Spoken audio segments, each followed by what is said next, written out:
warahmatullahi wabarakatuh. Perkenalkan, saya Aimia Sevia dari SDN Beber 2. Di sini saya akan memaparkan mengenai transisi dari PAUD ke SD. Transisi dari PAUD ke SD biasanya itu banyak miskonsepsi yang terjadi di masyarakat. Di antaranya adalah para siswa atau siswi PAUD banyak yang ditekankan di sekolahnya untuk mahir dalam calistung. Calistung itu membaca, menulis, menghitung. Ada juga beberapa PAUD yang hanya menekankan pada proses bermain untuk membentuk emosi, juga fisik dan motorik peserta didik. Oleh karena itu, miskonsepsi seperti ini harus kita ubah dan harus menjadikan transisi dari PAUD ke SD itu adalah hal yang menyenangkan. Hal menyenangkan tersebut dapat diantisipasi oleh para guru, diantaranya adalah untuk menghapuskan tes calistung yang biasanya diadakan ketika awal masuk SD. Kemudian ada juga beberapa masyarakat yang masih sangat khawatir, apalagi yang tidak PAUD itu, bagaimana jika tidak mempunyai fondasi yang baik. Akan tetapi jangan khawatir bahwa guru di SD itu akan atau harus memberikan fondasi dan hak pembinaan kepada peserta didik.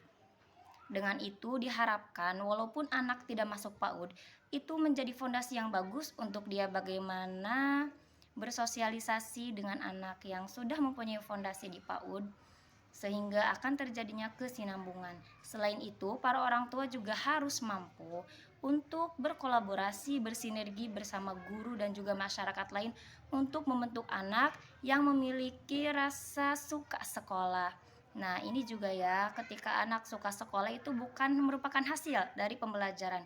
Akan tetapi suka bersekolah, gemar ke sekolah, dan suka belajar itu adalah suatu proses yang berlanjut lama ya, atau belajar sepanjang hayat gitu. Jadi transisi dari PAUD ke SD ini adalah hal yang harusnya menjadi sesuatu yang menyenangkan, baik bagi guru maupun bagi peserta didik.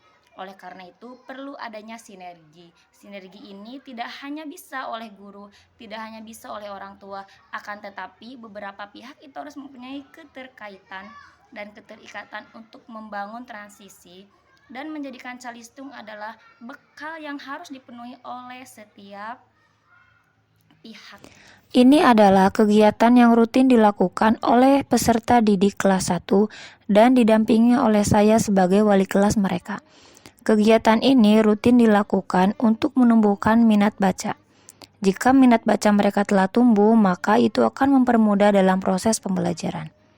Pada awalnya, mereka akan melihat rekannya, siapa yang sudah mahir membaca, dan itu akan memotivasi mereka untuk lebih giat lagi belajar di rumah.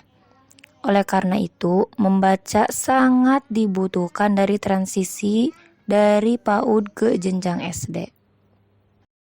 Adapun kegiatan lain yang dapat mengasah emosional, cara bersosialisasi, dan komunikasi siswa adalah dengan cara memberikan mereka permainan ataupun ice breaking sebelum ataupun ketika dalam pertengahan pelajaran disesuaikan dengan pembelajaran yang sedang dilakukan.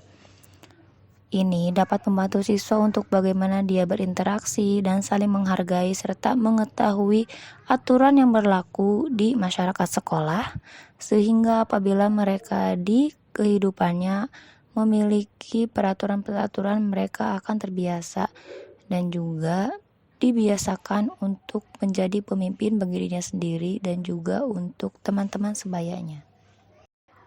Mengingat pada usia 7 tahun, peserta didik sudah harus diperkenalkan kepada hak dan kewajiban. Terima kasih telah menyaksikan video. Semoga kita dapat mengambil manfaat dan mempraktikannya dalam kehidupan. Wassalamualaikum warahmatullahi wabarakatuh.